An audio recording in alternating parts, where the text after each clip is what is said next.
Welcome back, everyone. The Countdown Cup qualifiers continue on, and now we get to see which teams are really going to make their stand as we look into the tournament just starting later this month. Yeah, I think the top teams are really starting to solidify in this season of the Overwatch League, getting me salivating for that final playoffs. But before then, we're going to have to see who dominates the Countdown Cup. Right now, the SF Shock, they're certainly one of the teams that you should be keeping your eyes on. I mean, there was never really a moment where you weren't watching this team if you were looking at the top teams in North America. But I think this particular hero pool, they look especially good, especially exciting rather, playing in that dive meta. Hey, look at the standings, and the funny part is because of how good the Eternal have been, the Shock, they actually come out looking for blood here today, looking for the clean 3-0. Not that they wouldn't be otherwise, but hey, every map matters right now when you're looking for that #1 seed. But you put the standings away, you take a look at the match that's heading here. It's going to be the Shock taking on Vancouver, and I mean, this is going to be a tough match for Vancouver, Jake. Yeah, there's not many other ways to spin it. ZP, we did see Tayo come out in the last match for the Shock. He looked great on the Genji. A little bit more comfortable than Super, a little bit more experience on the hero. But honestly, what I was most impressed with by Tayo was actually the fact that he isn't forcing hero plays. He's not trying to come out and have this crazy, super carry performance, just go wild and be a hero for the team. He's doing his job. He's staying within the lines. And when you've got players like Striker and Smurf leading the dive, you don't need to be the hero. You've got plenty of heroes on the Shock. Just do your job if you're Tayo, and that's impressive to me. Yeah, and I mean, for Tayo, definitely did his job, but the real story watching that match yesterday was Smurf just playing out of his mind. I mean, I can't think of a bigger nightmare, Jake, to play against a Shock and how aggressive Smurf was being in the follow-through that Smurf had from the rest of his team. It was scary. Yeah, I mean, Smurf is definitely going dumb on it. He's got Striker on the back line with him, and those two players are both incredibly aggressive. So I feel like playing a dive meta is really, we're seeing their final forms. This is the way these players naturally want to play, that they've been kind of limited on playing this Orisa meta, where Orisa just can't do those same plays, cannot lead the aggression in that way. So I honestly think for Striker and Smurf, this is like we're finally seeing their true synergy unlocked, the true potential of dive meta. Yeah, and I mean, it's terrifying. Ask the Mayhem. They got a taste of it firsthand. We take a look at the Shock starting 6. Nothing changing here. Tayo gonna get another run at it where, again, I just think it's interesting with Tayo, right? Where the rest of the Shock are playing so incredibly well that really all you need to have your Genji player. Just be solid. Don't make mistakes.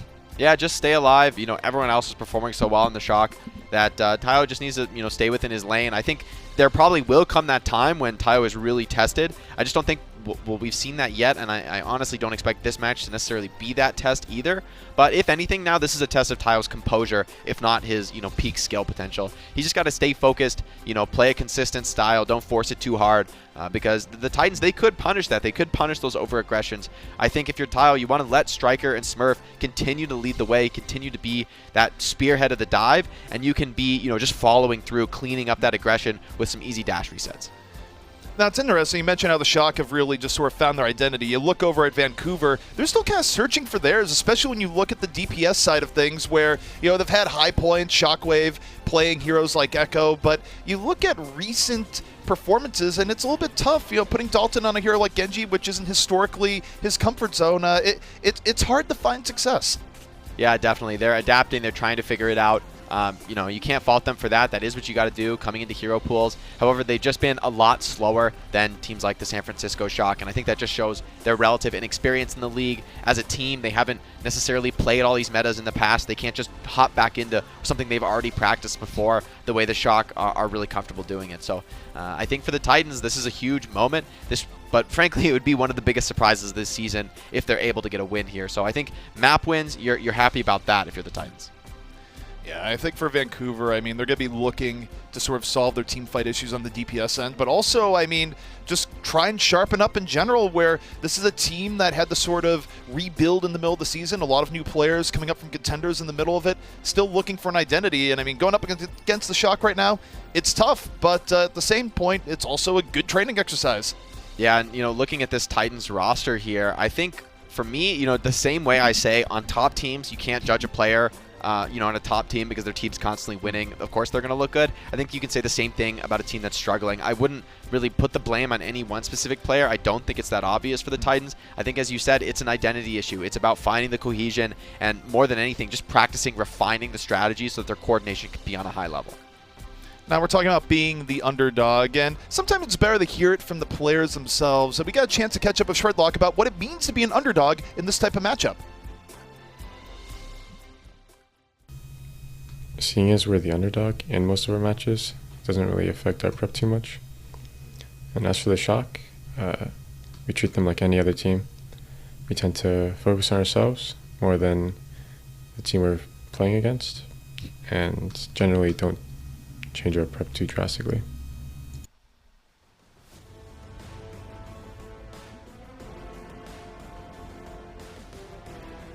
So you have Shredlock there talking about how they are not really worrying about the opponent, they're worrying about themselves. But one upside for Vancouver here, Jake, I think it's much the same for the Shock, in the sense that the Shock probably put most of their prep time this week to the Mayhem. I doubt they put a lot of time on the Vancouver simply because Vancouver is the weaker of the two teams. Yeah, I think it's a blessing and a curse to be a team, in that identity discovery state where you need to just, keep iterating, changing really quickly, trying new things, and trying to find something that sticks, something that you can start to build on. It's obviously a struggle for your team to be going through those constant adaptations, but at the same time, it means that the opponents can't really prep for you. What I'm most worried about, though, is if you just take both of these teams in a vacuum and just say, okay, just focus on yourselves, no opposition prep. Like, imagine they didn't even know who they were going to go up against this week. I'd still take the Shock every single day of the week here. So I think this is going to have to come down to some really superstar performances coming out from the Titans and just some incredible team cohesion, because you just know for sure that that's coming from the Shock. So for Titans to have a chance in this match, they need to match that level of intensity, that level of team coordination. Now, as we head into Busan, do you think we're going to see more of the same from the NA side, where NA been seeing a lot of Winston be played? But you think about what's been going on up in APAC, it's been a little bit different, where Chengdu kind of influencing the meta, seeing a lot more ball up in that neck of the woods. Do you think that maybe for Vancouver you try something like a ball to liven things up and put the Shock off guard? I don't hate it from Vancouver. However, for the Shock, I just feel like they've been so incredibly good playing this Winston comp. I don't want to see them change it up. However, we're going to Busan, which I actually think is one of the best Wrecking Ball maps in the entire game. At least this particular stage. I think downtown is a pretty strong choice for the Wrecking Ball. A lot of great places to slam and roll through. So it's very possible we could see it come out here. However, I don't think it's going to be dominant this quickly in the North American meta. I don't think adaptations will come that fast. You take a look between the two teams. It's going to be Winston Zarya v. Winston Zarya. So NA still keeping with its particular style. And you look at the DPS on both sides. We talked about the DPS identity here for Vancouver. It's going to be Shockwave on the Tracer, Dalton off on the Genji. However, it's Lucio Moira for the Titans. This is a very different composition. Shredlock already getting pounded down by the Discord Orb. It's going to be very hard for him to get in, but there's Shockwave beating Striker in a 1v1. That's unexpected. Dalton, though, losing the one-on-one, the Tayo off on the other end, and Shredlock went pretty deep at the same time. So Vancouver, they get the early pick off on the Tracer side of things, but still in a tough spot down 2. Yeah, great move by Smurf as well. Keeps pushing Shockwave back out. Now Smurf getting pressured heavily in this bubble, taking a ton of damage, but just barely stays alive, and it's actually Violet getting the next kill. And that's the mark of a great tank player, right? It's about going in as much as possible, getting out with as little HP as you can. I mean, you do as much damage as you do, regardless of what your health is. So Smurf just so good at riding the line. And to be honest, I'm not a fan of this comp from the Titans. This is their big moment to use this Coalescence, but somehow Violet has a Transcendence before Rolf has been able to use this ultimate. So I think there's virtually no chance this fight goes well for the Titans unless Shockwave can stick Twilight. I think he needs exactly that stick, and Choi needs to not have Bubble to have any chance in this fight. Shockwave just getting checked by Striker there. Striker now at Pulse Bomb. Just moments. Shockwave looking for the early pulse. Doesn't quite connect. Meanwhile, Striker off on the other end. Goes in. Shredlock falls. And the Shock again just winning in the neutral game before even the ults come out. Yeah, I mean, that's just Cole versus Trance, really. There's not much you can do there. Cole has that offensive utility potential, but not even remotely close to keeping up with the power of a team just diving in with Trance. And this is a consistent theme from the Shock that when they have this Trance, they're so great at playing passive, baiting the enemy to overextend, and then they just use Trance with an incredible level of aggression. You see every single player on the team charging it as one, and now they have a huge lead on Graviton Surge. No counter, Karkar 20 away from beat. So if Troy plays high tempo here, this should be a quick wipe. Can Dalton do anything to avoid the Grav here, aside from deflecting it, where Dalton's going to go in, and okay, well, Grav already in play, KSA down to kick things off, and the Shock just so good at securing these early eliminations. It feels like Vancouver hasn't had a real team fight here, Jake.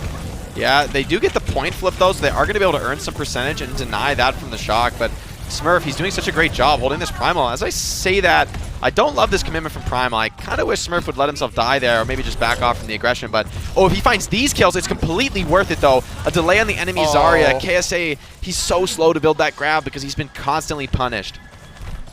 This is tough for Vancouver. Again, you just kind of look at this. Shocker's so aggressive here, Jake, that Vancouver, it feels like they're up against the clock before the first person falls, and usually it's very early in the fight.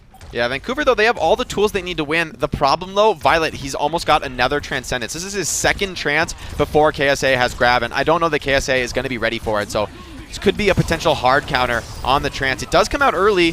KSA is going to drop the grab, but trance is still going. It's kind of a questionable grab. Barrier in for Vancouver. Everything on the line as they try and turn it, but Striker and Twilight get to the back again. Dalton wasn't able to get much with the blade because of the Transcendence, and again, the Shock just overpowering Vancouver here, Jake.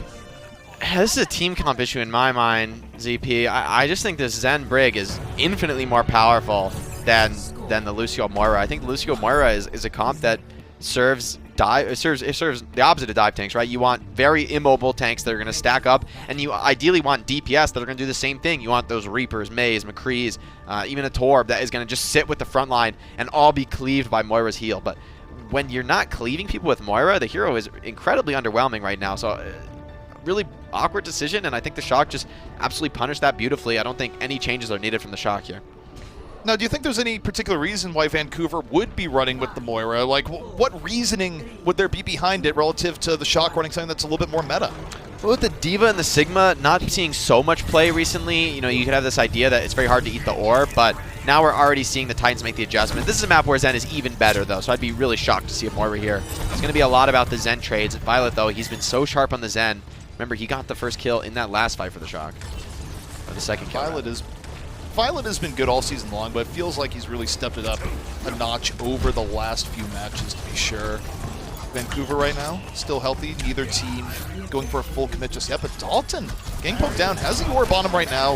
Decent amount of focus fire heading his way, but they swap targets over the KSA. KSA now in real danger, getting super low, can't go anywhere. Tayo finishes him off. Violet protected by Twilight, just beats down Shredlock. Shredlock had no follow-up on that dive, it felt like. Just great counter peel from the rest of the Shock, and the Shock just did such a beautiful job there of not only attacking and killing KSA, but also peeling their backline and keeping Violet alive. Typically, we see teams forced to make the decision. You know, do you let your Zen die and just go all in, or do you, make the opposite play, try to peel your Zen with everything? And the Shock just did a masterclass there. Doing both at the same time is very, very difficult in the dive mirror. And there's Dalton just getting absolutely melted by Choi Hyobin. He's so dangerous on this Zarya. It's just such a carry hero, and Choi is just such a carry player. This is a match made in heaven. The front line for the Shock is just devastating, and I think it has a lot to do with how Vancouver's struggling. And then it's not like there's any other weaker part for the Shock. Tayo gets a little bit too deep there, so there is an opportunity, but Shockwave gets caught by Violet. Even when Vancouver gets an opportunity, you have a hero play from someone like Violet that just immediately strips it. Yeah, now the dive comes in, and Violet has totally free space to just deliver orbs downrange. He also has a very early trance. We'll see if he wants to go aggressive with it. I think he might just like to hold on to it. Rolf on 1 HP does get cut down. Traded for Choi, though. 5 on 5, and here we go again. It's the Smurf show. Just diving into the backline. The judgment's so good. Primal's at the right time when getting low. Now just gonna pop Sigma all around, take him on out. And look at the progress here, Jake. It's 72% to 0. The Shock are just too good.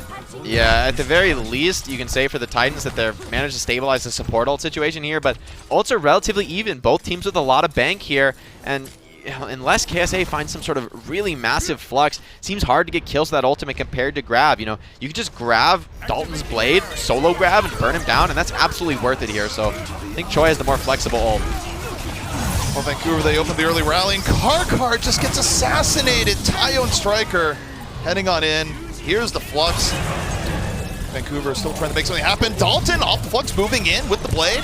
Vancouver, best chance they've had all round long, but it's not over yet. Tayo's still a threat. Striker's coming in from the back, and you've yet to deal with Smurf. So even with Vancouver having a decent engage, there's still, it's a struggle just to get the flip. Yeah, Striker, he's just going to try and retreat out of this one, reset. But the big worry there is that was absolutely everything coming out from the Titans with the exception of Shockwave's Pulse Bomb. And Choi and Striker, they've got the Pulse Grab combo. So this could be open and shut. I think KSA, he's got to find some sort of massive eat here. More likely to find the Pulse Bomb than the Grab, but you just need to get one of those abilities here. I just have so much confidence in Choi and Striker to land that combo that if anybody important gets caught by this, especially those backline Brig and Zen, they're just going to be easy pickings. Shockwave needed to get the early pick of the Pulse Bomb. I think it was one of the only win conditions Vancouver had without a whole lot of resources. Now they got to deal with Choi. Gets the grab, sets up the Pulse Bomb. Shredlock immediately deleted. The Vancouver now down 5-6. The Shock moving in. And again, you look at Smurf. Super low. This time actually doesn't get out. The Focus Fire there for Vancouver. So now there's a chance they can head back in. However, at 99%, they need to put someone on soon. They do. Shockwave's there. And Vancouver's still fighting. But the question is, Jake, for how long? Danger now, Twilight, though. He's very close to that trance. Tayo with the blade, and we've seen how Shock love to get aggressive with those ultimates. However, Choi dropping low. Choi cut down by Shockwave. Violet trades it back, though, and Trance Blade still a very viable combo here. Smurf's coming in with the Primal as well, and this got to be the map for the Shock now. Dalton getting juggled in the back. Not a lot of places to go. Nowhere close. Ooh, and that's going to be the Shock. Dominant. And you take a look at Vancouver. It wasn't really close at any point, Jake. No, ZP. I mean, I'm how much I like to, hype up the underdog and, highlight the good plays there. I think round one was a huge error playing the Lucio Mura. I don't really get the theory behind that choice there. I think even the Sim TP out of spawn, I'm not a huge fan out of, especially if you're going to run the Lucio already because, on that first map on downtown, the spawn, the actual place where you can change heroes is actually significantly back from the spawn door. So for your Sim to build the TP, it actually costs her like 3 or 4 seconds to switch back to Tracer, which normally you can do instantly. So I think on that particular map, that particular spot, I don't love the choice with mid being so close. They didn't really get any value off getting to mid first, even with the Lucio. So this sort of all-in strat, I think, just lets Violet and Twilight stay alive, generate value over time, and it just feels like you can't allow Violet to do that. You just can't let him be that third carry, fourth carry. I mean, how many carries does Shock have? 6? Like, I don't even know. The entire team. The entire team. The Shock are just overwhelming power right now. And to a degree, I mean, if I had to sum up this match right now, doesn't feel fair. Doesn't feel fair at all. But Vancouver, they get at least 2 more maps to try and turn things around. Will they be able to do it? Find out soon.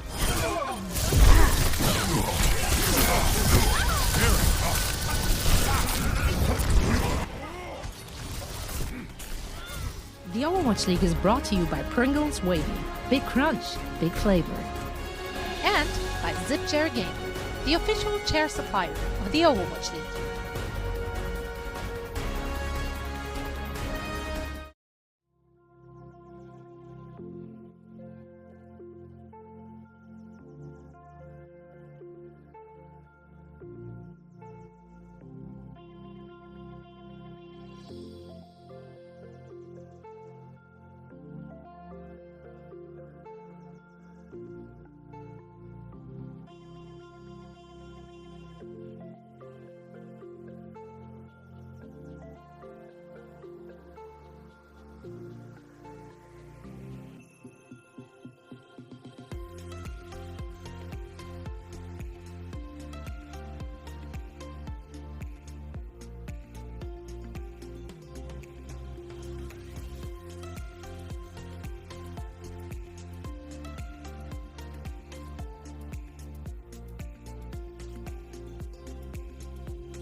The Overwatch League is brought to you by T-Mobile.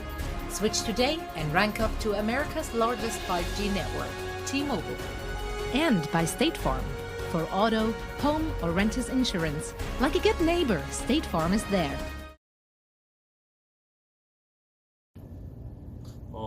이번 시즌 이제 밴쿠버에서 의도치 않게 나와가지고 쇼크로 오게 됐는데 이번 주 일요일에 이제 밴쿠버랑 매치가 있더라고요.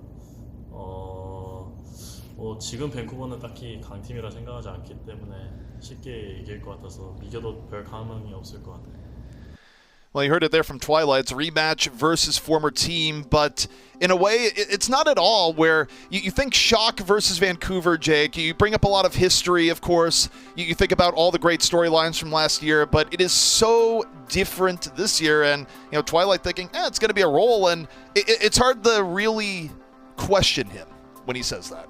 Yeah, if there's one bright spot for the Titans, that we're going to an extremely different map now in Kings Row. This might dissuade Smurf from playing Winston, although it didn't last time. I mean, the Shock just fearlessly locked in the dive pretty much all map long, I believe, here. I think Choi maybe chose to play Sigma over the Zarya for a little bit more of that long range, steady damage potential, less burst carry potential. I gotta say, though, I do love watching Choi on the Zarya. I think he's such an incredibly talented hero. Zarya player. Zarya is that hero that really enables him to shine, to be that, DPS hero, essentially, to actually carry the team. So I love watching him on the Zarya. Him and Striker as well have great synergy.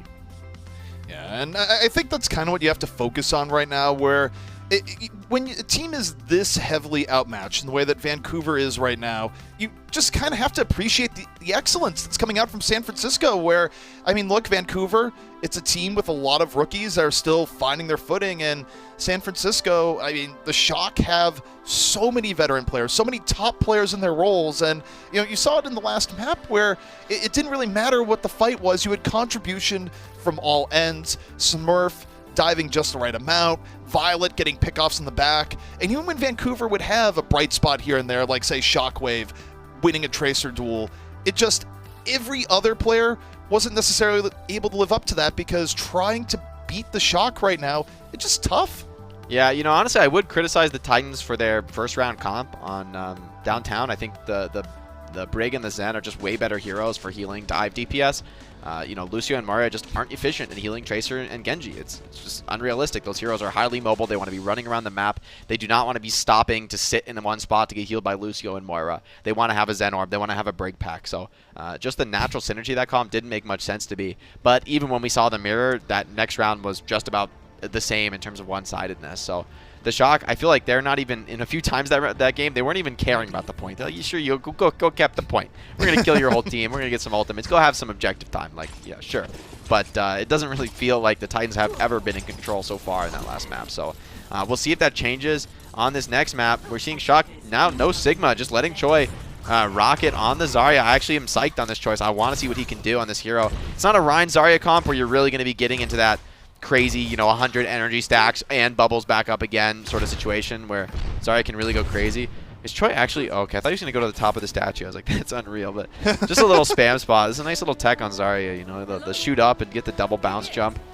One of those little expert techniques. A little bit of extra airtime, use it for positioning. And Vancouver, this is a little bit interesting. Take a look at, okay, not quite as much. I was like, maybe bring up the Echo, because to a degree, if you're super outmatched, Jake, is it time to get silly? Is that the best course, or do you just run your head into a wall? I think Echo's just too hard to play right now. Like, you just don't offer enough to your team in terms of burst potential. You have a lot of burst potential, but you don't offer enough in terms of survivability. And it's just too difficult for Zen and Brig to keep you alive when they have a lot of other healers, or rather players, to keep alive to heal.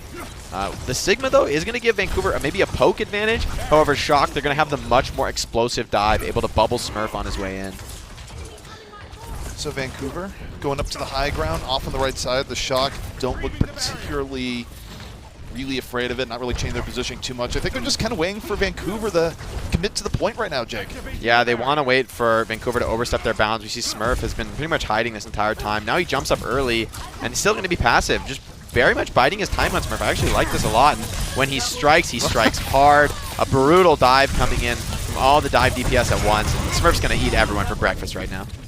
Yeah, that's a perfect adage of patience paying off, right? Where sometimes Winston, you feel compelled to try and make a play, and look, you wait in the right area, sometimes the prey comes to you, and Vancouver just got rolled over there. They ran into Smurf, and that was it. Yeah, I mean, KSA, he can set on that high ground above the tree as long as he wants, but Shock, they're just never going to react to that movement, never going to fight where Sigma wants to fight, and in these small, condensed hallways, it may seem like a meme, actually, but this is the way that you can watch around corners third person. It's actually genuinely a real play there on Smurf.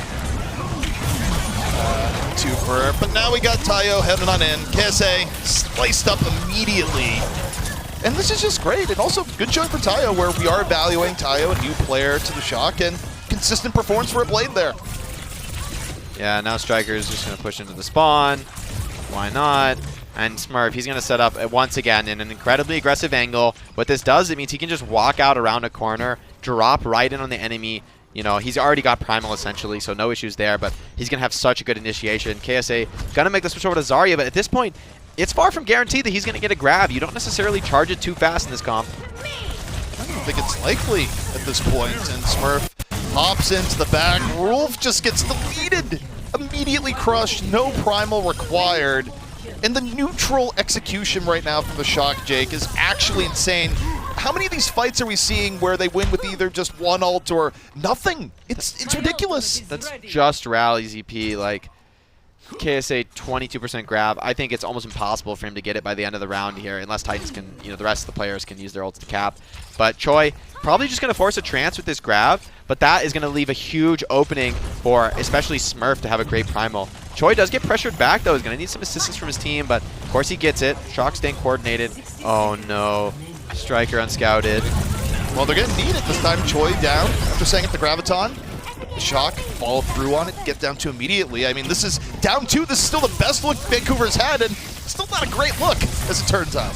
Yeah, you can kill Choi, but he still gets his grab out. Still kills KSA critically, so once again, resetting that Zarya ult charge. This is really intelligent by the Shock to target down the enemy Zarya with the late switch into the round, because he's just not going to get his ultimate online, and this is where Zarya really suffers, getting constantly reset. You never get a chance to build the energy stacks, you never get a chance to build ultimate. Transcendence up early for the Shock. Tayo brings out the Blade. Dalton played on the other side, gets stymied by the Transcendence, taken down by Striker. And the Shock just trading out so much more effectively. They force Shredlock to Primal under pressure. Final 12 seconds left. The Vancouver Titans, they need to get over to the point, but they're just getting muscled out right now, Jake. Final 6 seconds. Striker and Violet, no mercy. As Smurf chases it down. 1 second. They trigger overtime, but this is anything but ideal for Vancouver as they hope for a miracle, and nope, can't even stand the point. It is possible that we are in for a quick one, ZP. You don't say. It is possible. Well, really, what evidence do you have to support that thus far? I would love to know. Yeah, it's... What can I say about that? I like the Zarya comp. I do think it's the better comp. However, I think playing Sigma for 2 minutes, I think you're better off all-inning that. Did KSA get an ultimate that round? I think the answer is no. I don't think... I think, yeah, I also think the answer is no. I think he switched off Sig after 2 fight losses, no ultimate, and then played Zarya for like 3 fights, no ultimate. Oof. This is... Oof. What this else is can you just say? tough. Well, it's hard to say much at all, because usually when you have a mismatch in the Overwatch League, usually games like this will trend more towards the idea of a clown fiesta, right? Where you just have something comical, one team is just playing something egregiously terrible, and you're just going, what are you doing? There's usually a stronger storyline of going, well, why is this happening? But that isn't the case here at all, Jake. This is just Vancouver, what they're playing makes sense, but they're just completely outclassed. The Shock have them beat in every conceivable facet of the game. The Shock are playing out of their minds, and it's almost hard to criticize anything specific on Vancouver other than they're losing everything. Please give me the Striker Pharah. I want it. I'm desperate for it. It's a terrible choice here, but just please. Are they really going to do it? Oh my god, they're actually going to do it. Oh my god. Why not? It's such they need 33%. It's not the figure. They could throw with this, but it's pretty unlikely, to be fair. I mean, they've got 4 minutes, and there's no like core hit scan at least, but I do think Rolf and KSA should be relatively easy to deny the fire on this map. Skybox not too tall here, and they're playing a Mercy who is incredibly vulnerable to being dove, so Shock are committing on this. I wonder if they'll live to regret it, but I mean, the worst that could happen is a draw, right? Yeah, I mean, they actually cannot lose. Now, they could extend the series out by 1 map, which I don't think they would be super happy with. but we'll see if Vancouver can punish what could be argued a bit of hubris. Striker Farah. Rule. Yeah. He's got Goes it. down immediately. And that's the map. That's it. Yeah. Well, That's it. That's a quick one. It's very fast. Very. Striker very just fast. trying to get some more hero variants in his play time, trying to stat pad a little bit. Hey, give me the mercy pocket, man. I got this. I feel like there's no chance Shock practiced this. I think this is like a full disrespect. Like, maybe I could be misreading that. Maybe that's Shock's pocket strap from when they full hold on A, but I'm pretty sure Vancouver just got BM'd hardcore by Striker. This is tough, man. Like, I'm looking at this and just thinking halftime analysis that's going to be coming up soon.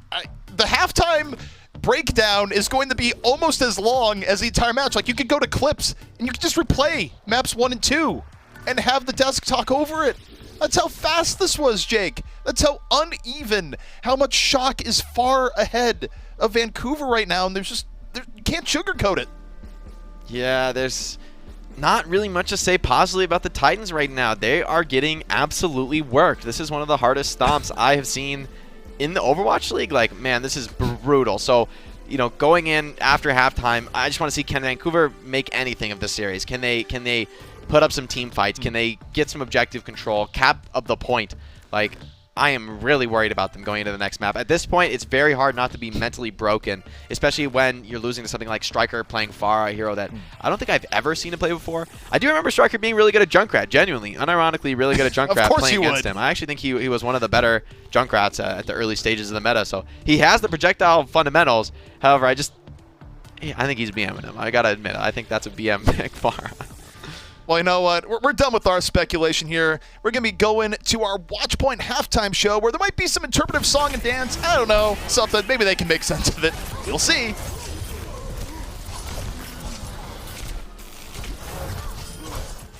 Coca-Cola is the official refreshment of the Overwatch League.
Welcome to our first game break of the day, presented by Cheesy Goose. Zoe here, joined by Costa and Reinforce, and this is a match. This is the San Overwatch. Francisco Shock are currently in the lead, 2-0, and I think pretty much everyone kind of expected this to go exactly the way it goes. Nonetheless, of course, let's talk about the game at hand, starting with the first map, or maybe even combining the first two maps, as they have been very quick. Shock is this is just a mismatch. Shock is just so much better. They're completely dominant. There is not really much wiggle room for the Titans to come back in, is there, guys? I think individually, I think individually there's a massive mismatch in just the skill of the teams, then the synergy, just everything across the board. The Vancouver Titans has made steps to improve, but Shock is just a completely different beast in this league. They're so polished. They're playing their comfort heroes. They have Striker. They have the addition of Tayo now. They just seem to be synergizing so well. It's just really hard for the Vancouver Titans really to make a dent on the Shock team right now. Yeah, but it does seem like they're actively trying, though, because coming into this week, they are playing a composition that we've seen a lot in the APAC region, where they did try to play the Lucio Moira. They tried to be aggressive, dive first, we saw Shockwave, take some duels with Striker. So they obviously had a game plan and a strategy in mind when they came into this game. But as we've said, like, it is a mismatch on almost every position. Violet is fragging out, Striker on the Tracer is unbelievable, and Tayo is an upgrade from Super Skenji, right? So the Shock are just snowballing on the fact that they have really good individual players. Meanwhile, the Vancouver Titans, they had a strategy in mind, but they're still really figuring out how they want to play it. Yeah, exactly. And I think, Kasa, I want you to elaborate here a little bit. As we already just established, they do have the right comp, but not quite doing what is needed out of that comp or recognizing their own win conditions. Were there specific moments which stood out, which really showed that? I think Kings Row is a prime example. When they're trying to attack, they're just not clearing corners. They're not stopping Shock from being able to do whatever they want. They're letting Smurf stay at the top of the theater, and just as soon as they walk through that choke, Smurf jumps down behind them. They're not clearing Striker out of the stairs on the right, who's just waiting there for as soon as they walk in. Striker's getting in a flank and he's just shutting everything down. They need to do their due diligence against a team like the Shock, because if you let something go, it's going to come back to bite you. Now, for our crunch time presented by Cheesy Grooves, I would like to get, or actually just pick your brains, because both of you are former pro players, so you most likely have been in a situation where you faced off against an opponent which is just kind of out of your league, just someone who is individually better. What kind of mindset does a player have going into a match like that? What's the differences? What can make a difference? I'll go first. I think Apex Season 2 is a prime example of that. When we played in Fnatic, we were improving, but we knew how far outclassed we were. We were in a group with Chengdu Panthera, for anyone who remembers them, and Runaway, I believe. We got absolutely demolished by Chengdu Panthera, and then going to that Runaway match, like, we knew how hard that match was going to be. And at that point, I think the first map is the indication of how you're going to do as a team, and I think that's what's so hard for this Vancouver Titans team. They came in with a game plan, and it just really didn't work across the board, and that is why we saw them so dejected in this Kings Row. As a player, it's a very different thing. Every time you go into a match, especially when you think you're walking an uphill battle, as soon as everything starts going downhill, it starts to compound. And there are a lot of different ways that players react to this. Some players will shut down. Some players will try and win no matter what happens. They will always be working to improve, to try and win against all odds. So you're just sort of seeing a sort of a mixed result of that in this Vancouver Titans roster.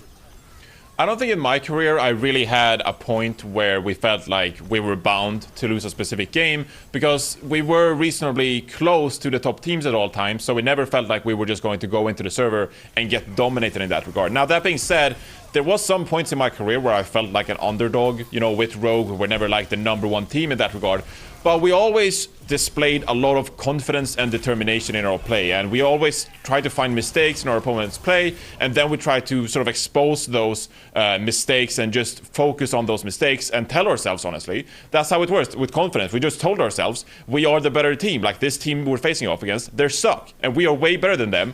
And naturally, just telling yourself that every practice, every day, you gain this confidence that you actually can beat any team in the league. Now, it's not particularly healthy in the long term, because you actually mentality ever. Well, you actually are going to lose some matches, and then you're like, well, you know, we lost this match, but it depends on like how you deal with those losses and then how you regain that mentality before every win. Because quite frankly, it works. You know, you can talk trash about how you shouldn't trash talk your opponents or how you shouldn't be rude or whatever, but it does work because it inspires confidence. And with that confidence, you get determination, you can be the aggressor, and you can actually go into these servers believing that you have the opportunity to win. So it's all about the mindset. And while you disagree with the way, you know, we approached the game at that time, it did work for us. And there were a lot of times when we beat, for example, Envy, when they were on like a 42-0 win streak or whatever.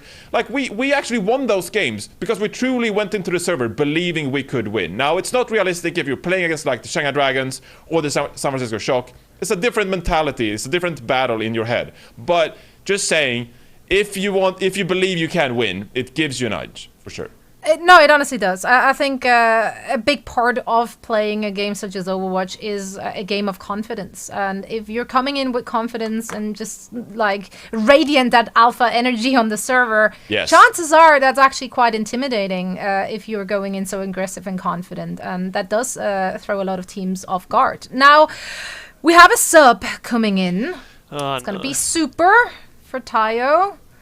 Oh, no. Casta, your thoughts? This is just pure disrespect from Shock at this point, so let's see. I'll say this. Shock haven't lost Hanamura since Season 1. Wow. It's true. He's undefeated Genji currently in the league. Just saying. Something to think about. Now we're heading to Hanamura. Let's see how that goes. Maybe Vancouver Titans can make a stand, or take a stand, rather. The Overwatch League is brought to you by Cheez-It Grooves. Deep flavor, deep crunch. It's a mind crunch.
The Overwatch League is brought to you by HyperX. Unleash your style, unleash your fury with HyperX Fury Memory. And by Coca-Cola, the official refreshment of the Overwatch League.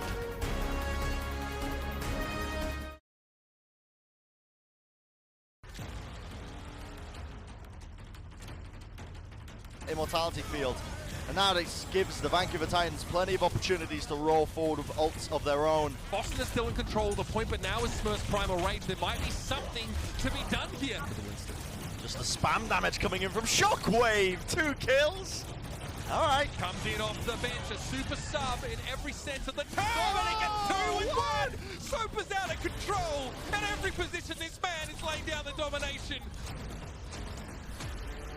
It's been a quick one to start out the day here so far. The Shock completely dismantling Vancouver. And, I mean, Jake, if we said it was close, we'd be lying. It has not been close. Absolutely not. And, I mean, Shock even getting into this, what I would call some BM territory.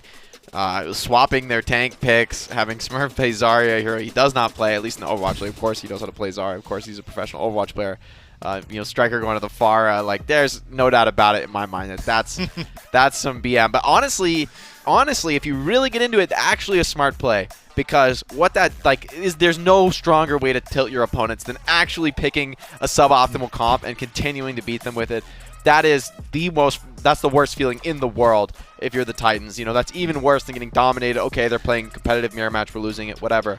Then they pull out some junk comp and their players are swapping roles. Like, that is going to absolutely get in your head. You have to be very serious with mental fortitude in order to deal with that. So for the Titans, I'm really worried for them going into the next map.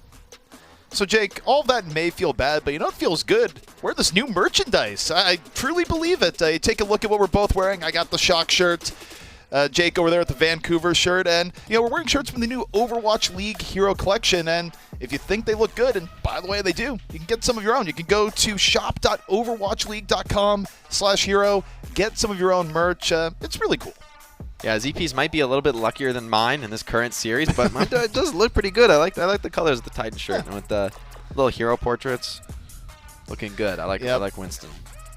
Now, Jake, we have what could be the Shock's finishing maneuver when they want to just embarrass their opponents, or at least send a message. I'm not sure what, but we do have the substitution.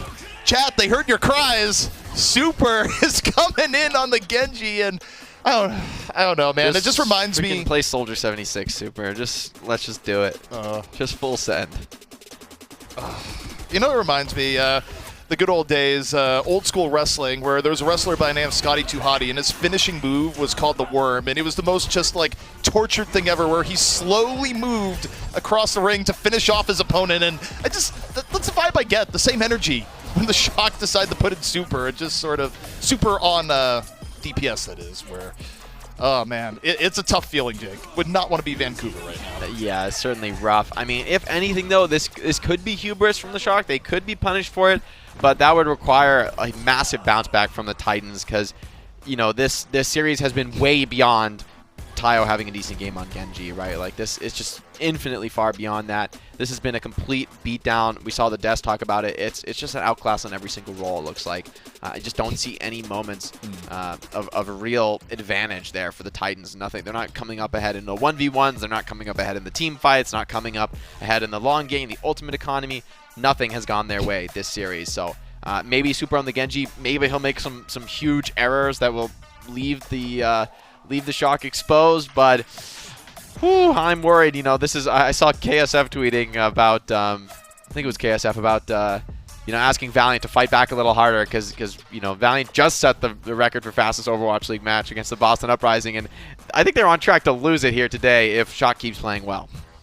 Yeah, I mean, all Shock, I think, would have to do to set that record. I mean, it might be wrong, but just full hold here on Hanamura, and it could be over immensely quickly.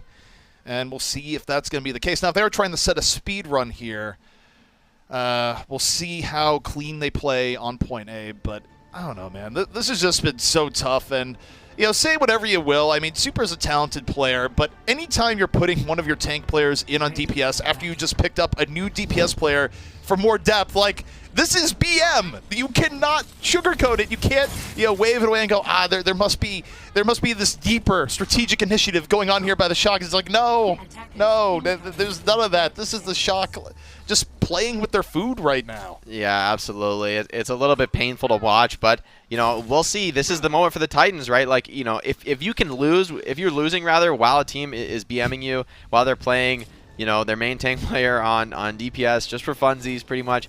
Like, you really, like, on the one hand, you could say, Shock, oh, that's BM, you should play hard. But on the other hand, Titans, they should be able to win this. They shouldn't be losing. This is far from Shock's full strength. We know that. We'll see, though, how this ends up breaking down. Once again, it's going to be Choi on the Zarya, taking on KSA on the Sigma. Other than that, it's a full mirror. But Smurf, I expect him to get so aggressive right now with the quick bubble. There's a little bit of respect here. You're putting Smurf on the Winston, Choi on the Zarya, not doing the swap that we didn't even look at last time before. It was very sneaky, but it was also over in 2 seconds, so I think you have to almost give us a pass on that. Treadlock super low. Start off this early fight. Focused on down. The Shock still very healthy. Choi under a little bit of pressure, but super dash moves in, takes down 2. Oh boy. Well, that was a nice play from Super, but like he didn't even deal any other damage to Rolf. He just died to 1 dash, so that's what gave him that first reset, which means that the pressure had already, the damage really had already been done by Smurf, by Striker, attacking the backline. And KSA once again going to switch to the Zarya. I don't see him getting an ulti this round, ZP. I'm not gonna lie. I like to have faith in the underdog, but whew. You were former teammates with Super once upon a time before the Overwatch League. Can you say anything to bring this kid down a peg as we watch him here on Genji, head getting larger? No, he's a confident kid, but there's reason for him to be confident. He actually is one of the, there are some players I think who are like this, who can really play more than their main role at a very high level. And I think Super's one of them. I think players like Hanbin I think of as another. We see Shock starting to take the high ground. Karkar forced off, Treadlock down. Oh my gosh. KSA. Yeah, Zarya stuck in the worst spot possible. Just getting bounced around like a rag doll. Oh, the Shock. They can't look. Take on the Twilight. That's something. You still have Trans up for Violet rather, so not really a big deal to lose your other support. Every now and again, Shockwave does something. They go, guys, we can do something as Vancouver, and then the rest of the team just falls. Graviton dropped on the point. The Shock looking just about unstoppable here. Titans making their last stand. Transcendent soon to be fading, and this is just so tough where it buys them time for another round of players to be coming out, but the Shock are really in a tough spot. As long as Choi stays alive here, high energy, he's going to come back onto the point and just continue shredding. Yeah, he's going to have to walk the long way around. There is a rally for Karkar, offering some momentary stabilization, but Violet just standing in the middle, delivering headshot after headshot. Now it's only Twilight for the healing, but Choi, he's still fully charged. He's still dealing incredible DPS in this fight. Probably the most difficult hero in the game to recontest into. Choi, though, he's dropping low. If Choi falls... Wait, is he going to get a second grab? Please just cap the point, Chuck. Don't let Choi get 2 grabs in one fight. He's playing Zarya. This is the most expensive ult in the game. There's a second grab. Oh, Shock. Yep. Oh. Yep is about all I have to say to that. The one thing, if there's any bright light to look at here, this is stretching. Vancouver's delay wasn't bad for a fight that they essentially lost immediately. They bought more time. But you look at the overall clock, where Shock has a 4-minute and 16-second time bank. It's Hanamura. This is a map you don't even always cap second on, and they just did it in, what, 2 minutes 45? It was fast. It wasn't like fastest ever. Not fastest Vancouver ever, but like probably in the top 5% of cap times here. Like incredibly fast, compared to the norm on this map. And they're still going to roll out with the power comp. Vancouver going to mirror the Zarya. I think this is wise, actually. I think this is actually one of the best things you can do, in the current situation is don't try to just try to mirror match. If the enemy's beating you with their composition and they're just outplaying you, it actually, if because you're playing the Sigma, you're just getting run over, just at least play the mirror match, and you try to just mark your opposing member, just, Tracer on Tracer, Genji on Genji, Zarya on Choi Zarya. surfing! Choi showing off some fat movement tech here, very cool. Just practicing. Very cool. It's going to be really relevant for the match, I'm sure. Are you just doubting how important that Zarya surf is off the roof? Looks cool. I mean, I'd say it'd be important, but the way things are going, I'm not sure Vancouver's going to get through point A, so could just be showing off. Yeah, I think Shock, they're now in tryhard mode once again, though, because now they smell blood in the water for that fastest map ever. Yeah, I mean, it would be a very, very quick series, Vancouver. I mean, they still have to play it out, right? They still have to treat this seriously, try and go for the reverse sweep, but this would probably be the most ridiculous reverse sweep in OW history if Vancouver somehow turned the tide of the match. But it's not going to happen that way, where the Shock are super healthy and just way more focus fire on it. Watching ZP, like, what did Treadlock do? He just jumped in, like, on nobody. It was, like, the most passive jump humanly possible. I mean, Vancouver are officially mentally boomed. Like, that was, like, the most conservative, safe Winston jump I have, like, ever seen. He didn't land on anybody. He didn't zap anybody. He got the Zarya bubble. Like, they just don't understand how to beat the Shock here. Like, this is a strategic mismatch. It's a gameplay mismatch. Striker does fall, so a little bit of a 5v6 here for moments, but, you know, Striker will be back very soon. This is the opening, though, for Vancouver. At least they can break the choke a little bit easily. Yeah, I mean, they have the ability to get through while Shock are waiting to be back up to a full 6. Shock don't immediately have an ult to throw, but soon Pulse Bomb is going to be on deck. And KSA finds Super. There's a chance with Super out of the fight. It's a 6-on-5. Smurf, though. That's backline. Yeah, takes down Rolf before Transcendence can be built.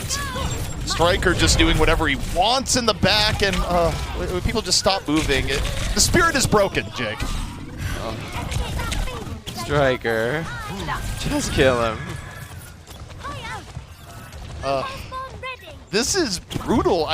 We've casted a lot of Overwatch, Jake, and this is by far the most one-sided match we've seen this year, but also the most one-sided match we've ever casted together. And I look back on my career in Overwatch, it's getting through a lot of matches. I don't know if anything else was quite as one-sided as this. This is bad. This is an absolute sufferfest for the Vancouver Titans. They've got some ultimates to work with, but you do have Choi with the grab, and you've got Twilight with the rally as well. Early rally from Karkar. Incredibly defensive play, but instant grab on a Shredlock gonna force the trance, and the perfect bubble by Smurf. It cuts out the trance. Just stop. Just let him go. There's no mercy for Shock. None in the least. They make Vancouver waste ultimates. They get the early pickoff. They have the good timing, and I'd say they're already dead, but it's been that way maps ago. I would love to see the stat on the match skeleton time right here. Like, are they about to take the record? It feels that way to me, but it's a contentious record, right? Fastest Overwatch League match ever. I think now Shock make this full hold, and especially if there's limited overtime, it's very possible. That's what I'm thinking about now. I'm no longer thinking about the outcome of the match, ZP. I've got to admit, I'm thinking about world records right now. One would think. Okay, Graviton Solo is up. grab on Zarya. Transcendence is there. Super, the counter blade, gets booped away, and you know, Super doesn't have to do anything. It's fine. He can just scream. He can foul right there to Shockwave and whatever.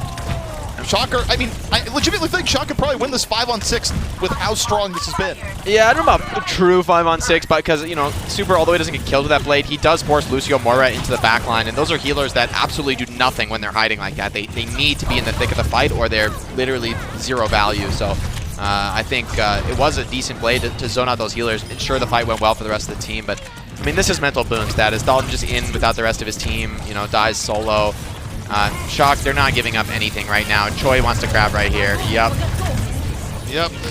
Why not exit out through the gates? It's last fight territory anyways, and definitely on the whimper territory here rather than a bang. Time is over. The Shock sweep, and woo, that was quick.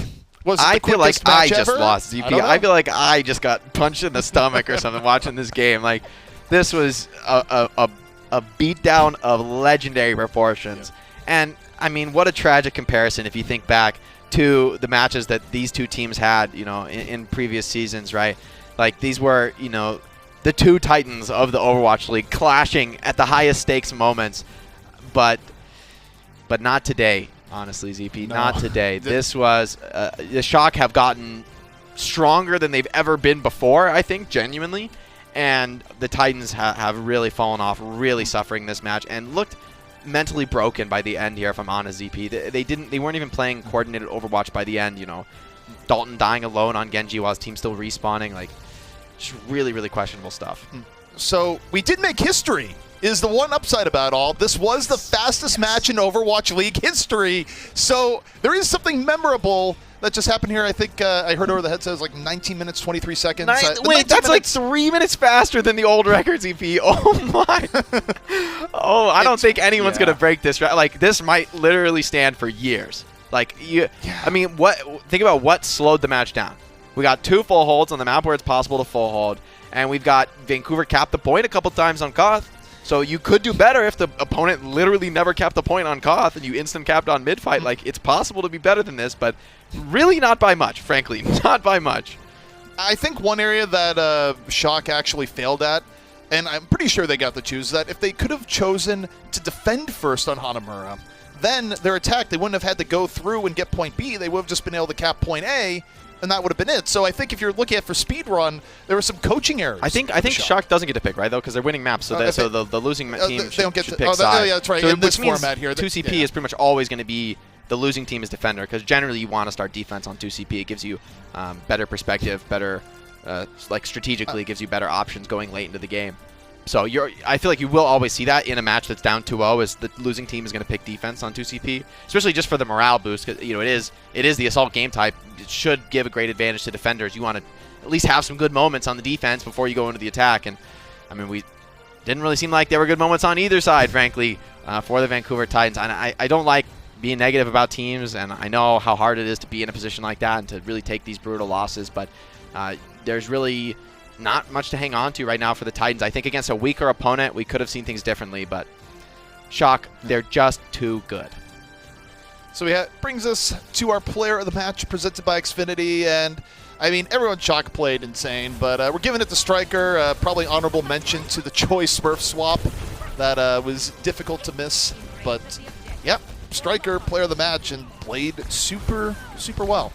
I honestly want the, what's the, it's tough because they both have S names, but what's like the Striker plus Smurf, like you know, Brangelina kind of thing, you know, like what's the name meld there? You know, Sturf? Smirker? Well, whatever. Those two together actually, in the back line. I like Smirker. Those two together in the back line are pretty disastrous for any opponents. I mean, against the Titans, they looked completely insane, but even against much stronger teams, we've seen those two players consistently dominating the scoreboard. The final blows, I don't care about that stat because the two of them are just always comboing. They're always focusing down targets together, and that's a lesson to any of you playing at home. You want to try the dive cop out. That is how you get it done. It's not about solo kills. It's about working with your teammates to burst the same target at the same time. That is what Striker and Smurf do to perfection on the San Francisco Shock. Yeah, I mean, it was a masterclass in action, and, you know, then the Shock got a little bit silly towards the very end, but, you know, what more can you say, right? Between the two teams, I just think that this was an outmatch in every facet of the game, and, you know, I'll ask you this on a serious note, because we've been talking about just, whoa, that was really one-sided, it wasn't close at all. If you're Vancouver, I mean, do you even VOD review this game, or do you just go, okay, that didn't happen, let's focus on the future? Like, is this something that was such a stomp? Do not watch this game. Almost don't want to look at it again. Do not watch this game. If you're Vancouver Titans. Okay. Like, if I'm advising them, I'm saying, forget about that game. You need to mentally move on, because that was the type of role that you really can't learn anything from. I mean, if anything, you could watch the Shock and try to just copy the way they play and just literally forget about the way you played, because I mean, if there's one thing I would say, though, is like the choices to run Lucio Mora. We saw it on the first control round. We saw it again in desperation, I would argue, at the end of Hanamura. But I really hate that comp. I think it's absolutely terrible when you're playing dive. Like, why do you play these healers? They aren't efficient with dive, DPS, or tanks. Like, they don't function that way. So, yeah, definitely a struggle, I think, playing that sort of composition, especially against a team like the Shock. They're so incredibly good with the Zen and the Brig. Yep, and you know what? At this point, we do have an interview, a little bit more insight. That's right, we got an interview with Krusty to talk about Super's Genji. Guys, yeah, I do have an interview with Twilight, and I is joining me for a quick translation with that as well. Speaking of quick, that was an incredible quick match. Congratulations to you and your team. You just got yourself a new record which only been set last week by the Valiant when they went up against Boston. So so there's that. Not too much to be said about the game, but I want to talk about your strategies in general. Lately, we did see you and Violet switching it up here and there when it comes to the brick duty, and in general, you guys just seem to swap that role back and forth. How do you decide who's playing brick in each and every match? 네, 우선 샌프란시스코 쇼크팀의 제일 최단 시간 경기 기록 신기록 세운 거 축하드리고요. 브리기테 선수 기용에 관해서 질문이에요. 트와일라이트 선수의 영입 이후에 샌프란시스코 쇼크팀은 바이올렛 선수와 트와일라이트 선수가 브리기테를 번갈아 가면서 기용하는 모습을 보고 있습니다. 혹시 이러한 결정에 이유가 있으신가요? 아니면 혹시 누가 브리기테를 플레이하는지 어떻게 정해지나요? 그거는 이제 코치님들의 판단에 따라서 바뀌는 것 같고, 근데 저희는 누가 뭐라든 잘하고 팀원 모두 잘해서 걱정이 없는 것 같습니다. We choose who to play Brig depends on our coach's decision, but I'm not worried anything because me and Violet both play Brig well, and all our teammates fit well on both Brig player, so I'm pretty much confident. All right. Well, it definitely shows when you're playing. Both of you are playing that break on a phenomenally high level, and it is nice to see you guys switching it up here and there. Now, coming up, we of course have our Countdown Cup, and that will be played once more without hero pools in place. Based on the current patch, which teams do you expect to look dominant in our upcoming tournament? 네, 이제 현재 패치를 바탕으로 어떠한 팀이 카운터컵에서 좋은 모습을 보여줄 것이라고 예상하시나요? 아마도 퓨전이 좀 좋은 모습 보여주지 않을까 저는 그렇게 생각하고 있습니다. He thinks Fusion would play good. All right, just Fusion. Is there any team he thinks could be a dark horse or a big surprise in the upcoming cup? 혹시 다른 팀 중에 좋은 모습을 깜짝적인 좋은 모습을 보일 팀 예상하시는 팀 있으신가요? 아마도 파리가 저번에 우승해가지고 좀 그러지 않을까 생각하고 있어요. Maybe Paris Eternal because they've been showing a good moments from last tournament. Right on. Well, and of course, I would assume that San Francisco Shock should be on top of your very list as well. Twilight, I thank you both so much for joining me here on the show. All right, thank you. 인터뷰에서 감사합니다. Thank you. We're now going to head into a very quick break, and afterwards we are back with the next match of the day, the Florida Mayhem facing off against the Washington Justice. Don't go anywhere.